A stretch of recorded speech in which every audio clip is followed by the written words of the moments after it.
કે ગુરુ પ્રત્યક્ષ નહીં હોય તો એમની મૂર્તિ સામે પણ બેસીને એની પ્રાર્થનાઓ પૂજા થવી જોઈએ. અને વંદન, એમને ખાલી એક વંદન કરવા માત્ર પણ એ પણ એક ભક્તિ છે. અને સેવા એ કઈ મૂર્તિની જ સેવા કરે એ સેવા નથી, પણ સદગુરુએ એવું કહેલું કે દરેક જીવોની અંદર દરેક જગ્યાએ મેં વ્યાપ્ત છે. એ જીવોની સેવા થાય તો એ પણ એક બહુ મોટી સેવા છે. સમય આપણા પર ઓછો છે એટલે થોડોક બધી લીલાઓ ગાથાઓ રહી જાય, એટલા માટે થોડુંક ટૂંકાણમાં લેવું પડે. અને છેલ્લે આવે આત્મનિવેદન, કે આપણે જેવા છે તેવા પ્રગટ થઈ જવું જોઈએ.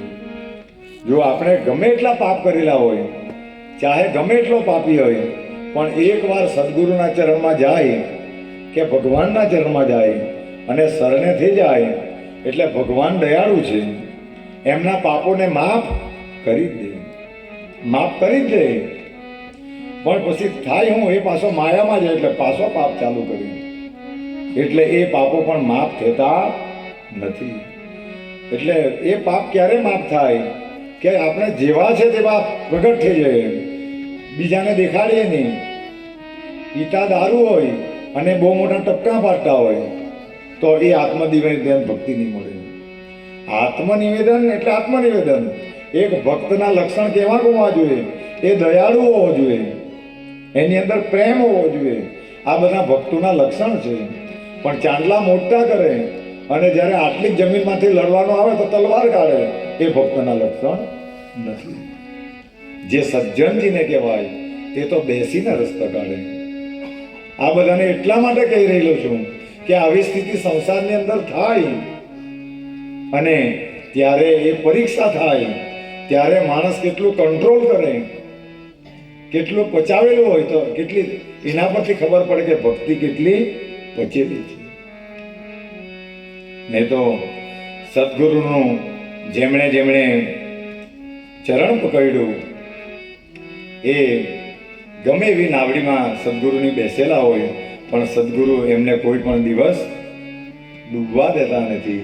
એ ગમે એટલા અંધકારમાં જે લાગે તો પણ એને ભગવાન એ અંધકારમાં પણ પ્રકાશ, કારણ કે સદગુરુને એટલી એમના પર કૃપા રહે, એને અંધારામાં પણ પ્રકાશ દેખાય. અને સંસાર સાગરમાં એની નાવડી, આ નદી વહેતી નદી અંદર ગમે એટલી નાવડી ડોલમડોલ થઈ જાય, પણ તેને ગમે ત્યાં તો કિનારો મળે.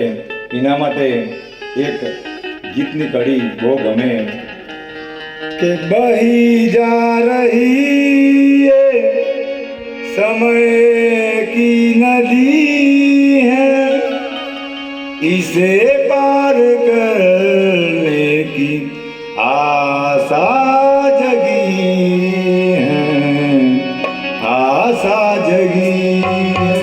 પણ એ ક્યારે પોસિબલ બને કે જ્યારે સદગુરુનો સાથ હોય.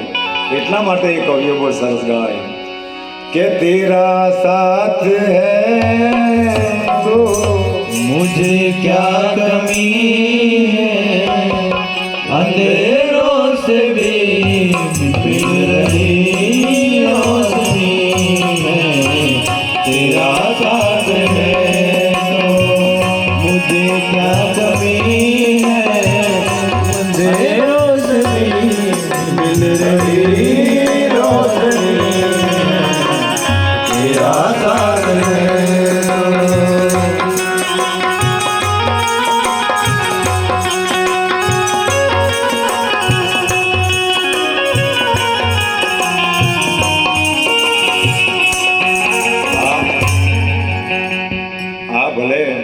ફિલ્મના ગીતો છે, પણ એની એક એક કડીઓ ખાલી સાંભળજો, એના પર ચિંતન કરજો કે હું કહેવા માંગે, એના શબ્દો હું કહેવા માંગે.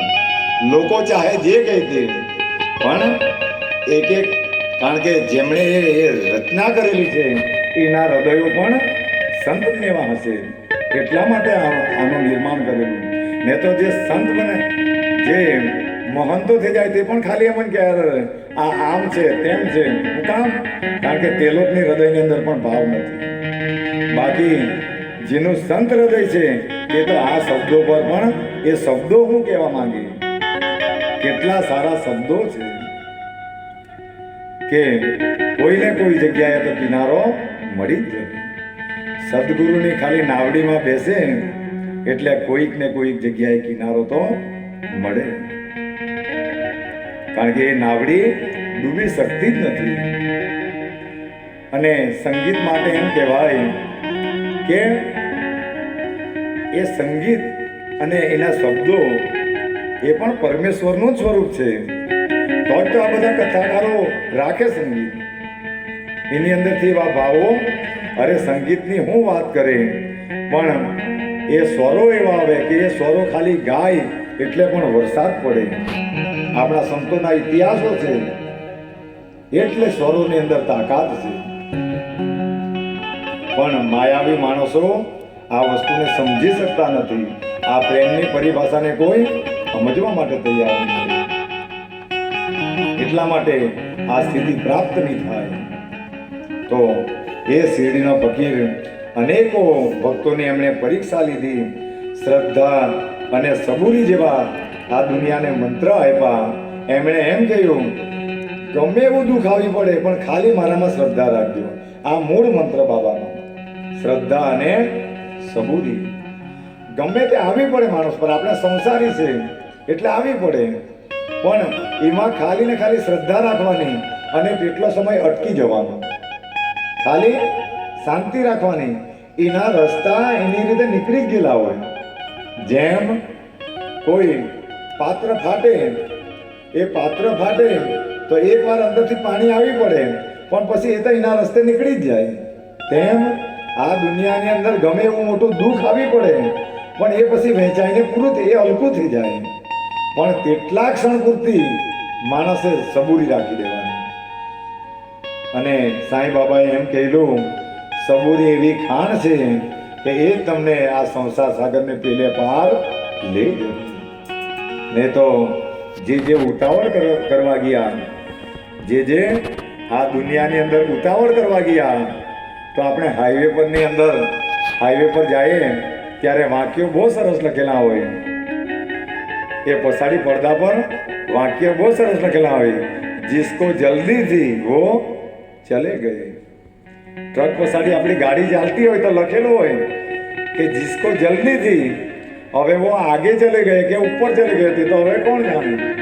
પણ जिसको जल्दी थी वो चले गए એક જ શબ્દ કાપી દીધા.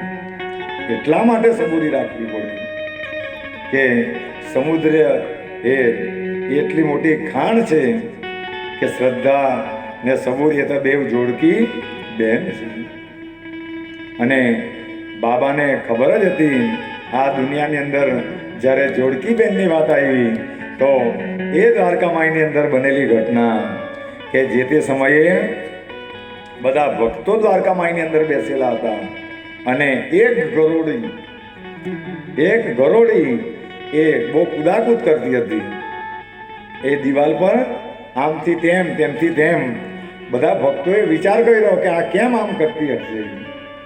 બાબાને જ્યારે પૂછવામાં આવ્યું કે બાબા આ કેમ આજે ગરોળી આમ તેમ કરે, તો ત્યારે બાબાએ એ જગતના નાથે એટલો જવાબ આપ્યો કે આજે એની બહેન ઔરંગાબાદથી એમને મળવા આવતી છે. પણ આ વાત કોઈ માને ખરા? તો આપણે જેવા કાચા હોય તેને એમ થયું કે આ વાત ખોટ મૂક્યા કરે, આવું થાય. પણ એમને બાબાની કેટલી આ બધા પર સત્તા છે એની જાણ નહીં હતી. એટલા માટે આ વાતને હાંસીમાં ઉડાવવાવાળા ઉડાવી. પણ જે સદભક્તો હતા તેમને ખાલી સાંભળી મૂક્યું. થોડાક સમય પછી એક ઘોડેદાર આવ્યો, ઘોડાગાડીવાળો આવ્યો અને એ ઘોડો છોડ્યો અને પછી એમણે ખવડાવવા માટે ચણાનું જે કંઈ પાત્ર હશે એ એણે નીચે પાડ્યું. તો ખરેખર તેમાંથી એક બીજી ગરુડી નીકળી અને દ્વારકામાઈની દિવાલ પર ચડી ગઈ અને બેવ ગરડીઓ મળી. કિલ્લો ત્યારે બધા ભક્તોને ખબર પડી કે આની બેન કે બાબા એમ કીધું કે આજે એની બેન ઔરંગાબાદથી મળવા આવતી છે, પણ કાં શિરડી અને કાં ઔરંગાબાદ એ કેવી રીતે છૂટી પડેલી હશે અને ક્યાં પાછી બાબાએ મળાવી. જો આ દુનિયાની અંદર આ સાંઈનાથે આ સંસારના સાગરની અંદર ગમે એટલા બિછરેલા હોય તો પણ એને મેળવીને જ રાખેલા. એટલા માટે એ કડીની અંદર ગવાયેલું કે તું બિછડો કો मिलाए बुझे दीपक जलाए, तू बिछड़ो को मिलाए बुझे दीपक जलाए, तू बिछड़ो को मिलाए बुझे दीपक जलाए, ये गम की रातें गाने इनको बता दे इधर और दीवाने शिरडी वाले साईं बाबा आया है तेरे दर पे सवारी, लब पे दुआएं आंखों में आंसू दिल में उम्मीदें पर जो निकाली, शिरडी वाले साईं बाबा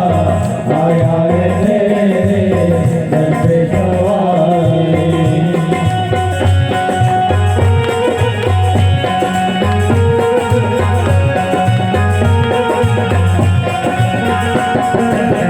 खुदा के साथ तुझ में तुझे भगवान तुझ में तुझे सब मानते हैं तेरा घर जानते हैं. खुदा के साथ तुझ में तुझे भगवान हैं तुझे सब मानते हैं तेरा घर जानते हैं. चले आते हैं थोड़े जो कुछ किस्मत में थोड़े ये राही के मंजिल ये कश्ती का साहिल जिसे सबने निकाला उसे तूने संभाला, जिसे सबने निकाला उसे तूने संभाला. तुम बिछड़ों को मिलाए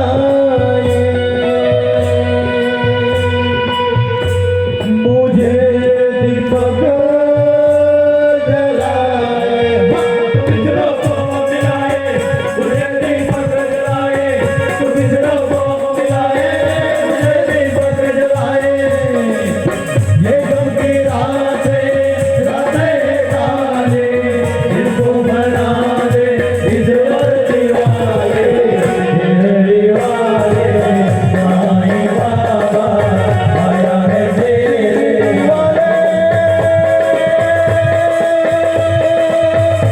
साईं बाबा.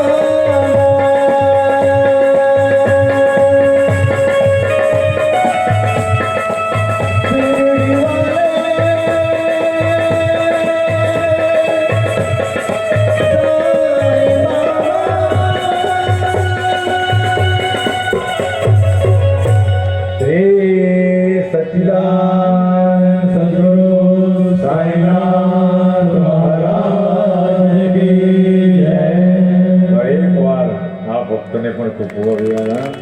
જેમણે અમારા જયંતિભાઈએ તે દિવસે બહુ સરસ કહ્યું કે તે દિવસે એક ભજન ગીત ટાઈપનું ભજન, પણ અમારા જયંતિભાઈના આંખમાંથી પણ આંસુ આવી ગયા. કારણ કે માણસોનો આત્માના ભાવથી કોઈ પણ કાર્ય કરવામાં આવે. જો આ દુનિયાની અંદર એક તનના ભાવથી અને એક મનના ભાવથી, તનના ભાવથી કાર્ય કરવામાં આવે તો તે માપનો આનંદ આપે, પણ જ્યારે તે કાર્યને દિલથી કરવામાં આવે તો ત્યારે એ દિલ એ આની સાથે જોડાયેલું, એટલા માટે હર્ષના આંસુ આવી જાય. કેટલી સરસ કે છોડેંગે ના હમ તેરા સાથ હો બાબા મરતે દમ. કેટલા સરસ શબ્દો છે, પણ બહુ જ્ઞાની થઈ જાય તો ત્યારે આ વસ્તુ માણસને બીજી રીતે લાગવા લાગે. પણ જે પ્રેમી છે, જો ભક્તિમાં પ્રેમ મુખ્ય છે કે પ્રેમ છે તો બધું છે, ને તો જ્ઞાન ગમે એટલું છે, ખાવાનું ગમે એટલું સારું છે, પણ મીઠું નહીં મળે વાત પતી જાય. તેમ જ્ઞાન ગમે એટલું ઊંચું છે પણ જ્યારે એ ભક્તોને પ્રેમથી મળી નહીં લેવાય. જો આ બધા સદભક્તો આવ્યા કામ પ્રેમને વસ્તુને. આ જુવાનિયાઓ કામ કરે કામ એમ તો એ લોકોના પણ રસ્તા બંધાઈ જાય પણ અહીંયા કોઈને